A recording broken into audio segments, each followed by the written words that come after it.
विठल दास जी मथुरा के एक चतुर्वेदी ब्राह्मण थे विठल। इनके पिताजी जो थे वो राजा के कुल पुरोहित थे। पिताजी और चाचा जी दोनों कुल पुरोहित थे। तो इन्होंने बाल्यकाल में एक दिन क्या देखा कि इनके पिता और चाचा दोनों लड़ रहे थे आपस में। किस बात पे लड़ रहे थे? बोले राजा ने उत्सव के बधाई के रूप में कुछ दक्षिणा दी और कहा आधा आधा कर लेना, और उसके आधे आधे के चक्कर में दोनों में लड़ाई हो गई। इतनी लड़ाई हुई कि बस पूरा मोहल्ला इकट्ठा हो गया, परिवार इकट्ठा हो गया, कोई रोकने टोकने नहीं आया। लड़ते लड़ते एक स्थिति पर दोनों ने एक दूसरे के प्राण हरण कर लिए। और इन्होंने बाल अवस्था में वो देखा कि मेरे पिताजी और चाचा दोनों संपत्ति के पीछे लड़ करके मर गए। बोले संपत्ति के पीछे मैं नहीं भागूंगा, जिसने मेरे पिता और चाचा के प्राण हरण, ये तो संसार का सर्वनाश करता है। विठल दास जी ने त्याग कर दिया संपत्ति का। बोले जो संपत्ति मेरे परिवार को नष्ट कर रही है वो संपत्ति के पीछे मैं नहीं भागूंगा। और एक बात बताऊं, आप सब इनको जानते हो विठल दास जी को। क्यों? इन्होंने एक प्रसिद्ध कीर्तन की रचना की जिसको पूरा विश्व गाता है। गोविंद बोलो हरि गोपाल बोलो, गोविंद बोलो हरि गोपाल बोलो, गोविंद बोलो हरि गोपाल बोलो, गोविंद बोलो हरि गोपाल बोलो। श्री राधा रमण हरि गोविंद बोलो, राधा रमण हरि गोविंद बोलो, राधा रमण हरि गोविंद बोलो, राधा रमण हरि गोविंद बोलो। हे गोविंद जय जय गोपाल जय जय गोविंद जय जय गोपाल जय जय। श्री राधा रमण हरि गोविंद जय जय, राधा रमण हरि गोविंद जय। इस कीर्तन की रचना इन्होंने की जिनका चरित्र आप सुन रहे हो, श्री विठल जी।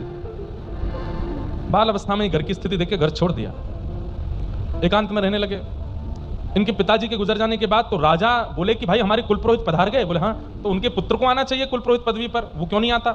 बहुत सैनिक भेजे लेकिन नहीं आए। अंत तो गत्वा उन्होंने कह दिया भाई मुझे वो संपत्ति नहीं चाहिए जिससे मेरे घर के ही लोग पधार गए थे। वो संपत्ति सुखदायी कैसे हो सकती है जिससे इतने बड़े विवाद हो जाते हैं? मेरे पास तो हरिनाम संपत्ति है, मैं उसी में ही राजी हूं। राजा ने फिर बहुत प्रार्थना की तो आपने कहा मैं कुल पुरोहित कर्म करने नहीं आऊंगा, दक्षिणा लेने नहीं आऊंगा, सत्संग सुनना हो तो मुझे बुला लो। तो राजा ने इनको बुलाया। कहते हैं कि मंत्री महामंत्री ये लोग बड़े दुष्ट थे। इन लोगों ने, राजा ने तो कह दिया वो आ रहे हैं सत्संग सुनाएंगे, व्यवस्था करना बढ़िया वाली। मंत्री लोगों ने छत पर व्यवस्था कर दी, क्योंकि वे लोग जानते थे कि वो कीर्तन खड़े होकर के करते हैं, और जब कीर्तन करते हैं तो खूब तेज नाचते हैं, आंख बंद करके नृत्य करेंगे, छत से गिर जाएंगे। बहुत ख्याति हो रही है आजकल उनकी। जब गए विठल दास जी, छत पर कीर्तन हुआ और यही गोविंद जय जय गोपाल जय जय श्री राधा रमण हरि गोविंद जय जय गाते गाते गाते गाते आप इतनी द्रुत गति से नृत्य किए। अच्छा, जब ये कीर्तन करते तो बाकी लोगों के भी नेत्र बंद हो जाते। नृत्य करते करते अचानक से कीर्तन की ध्वनि आनी बंद हुई। सबने आंख खोल के देखा तो थे ही नहीं, झांक के देखा तो छत से नीचे गिर गए, खून खून हो गया पूरा शरीर। वैद्य आए, हकीम आए, सबने आकर के देखा प्राण चले गए।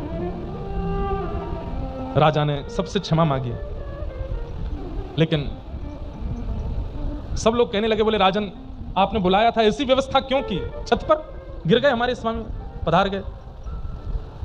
आपने कहा मुझसे गलती हो गई, अब इसका मैं क्या करूं? तो माँ, उनकी जो विठल जी की माँ थी, वो घर पे तो रहते नहीं थे, पर वो आई थी कीर्तन में, वो रोने लगी, मेरे तो पति भी चले गए, बेटा भी चला गया, अब क्या करूंगी, किसके सहारे रहूंगी? तो राजा ने कहा माँ, आपके शेष जीवन में जितना धन लगेगा सब राजकोष से आएगा, और अभी के लिए इतनी संपत्ति मैं आपको दे रहा हूं, मेरे राज परिवार में ये घटना हुई है, इसका पूरा दंड मैं अपने ऊपर लेता हूं, ये लीजिए धन।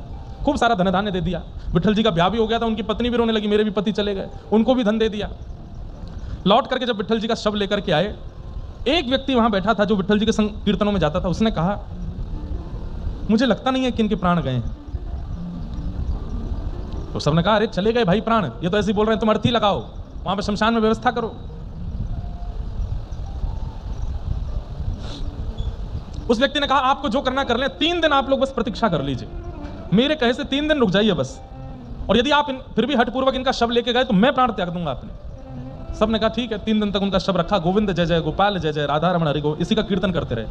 और 3 दिन बाद वो उठ गए, उठ करके बैठे, अपना सिर पकड़ करके थोड़े बोले ये इतनी तेज दर्द क्यों हो रहा है? और घर परिवार के सब लोग देख करके रोने लगे, अरे हमने तो सोचा आप पधार गए और ऐसा हुआ ऐसा हुआ। उस व्यक्ति को बुलाया, बोले क्या हुआ था? सब बताया, तुम ऐसे छत से गिर गए थे।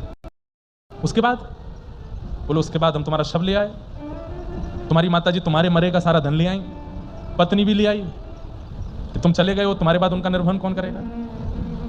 उसी समय अपनी माताजी और पत्नी दोनों का त्याग कर दिया। बोले कि आपको जिस वस्तु की आवश्यकता है उसके पास रहिए, मेरी आवश्यकता नहीं थी। मेरी आवश्यकता केवल इसलिए थी क्योंकि मैं रोटी खिला रहा हूं, मेरी आवश्यकता इसलिए क्योंकि मैं घर चला रहा हूं, और इससे बड़ी मेरी आवश्यकता कोई नहीं है। कान पकड़ के क्षमा मांगते हुए हम आप सबसे निवेदन करते हुए ये बात कह रहे हैं, व्यक्ति के चले जाने पर व्यक्ति गया इसलिए कम रोया जाता है, उससे जो जो फायदे परिवार को थे उसके लिए ज्यादा रोया जाता है। कितने स्वार्थी हैं संसार के लोग। और विट्ठल दास जी को वो बात पता चल गई थी कि बहुत स्वार्थ है इस संसार में। उस समय तो परिपूर्ण रूप से अपने परिवार, पत्नी, माताजी सबका त्याग कर दिया, और जो थोड़ा बहुत उनके पास भी धन था वो भी दे दिया। बोले लो राजकोष से तो तुम्हारा आएगा ही इतना, ये मेरा भी रखो। सब छोड़ करके विट्ठल दास जी चले गए। उनका कीर्तन इतना प्रिय लगा कि इसी कीर्तन को गाते गाते गाते गाते गाते एक दिन ठाकुर जी उनको मिल गए और अपने निकुंज में लेकर के चले गए।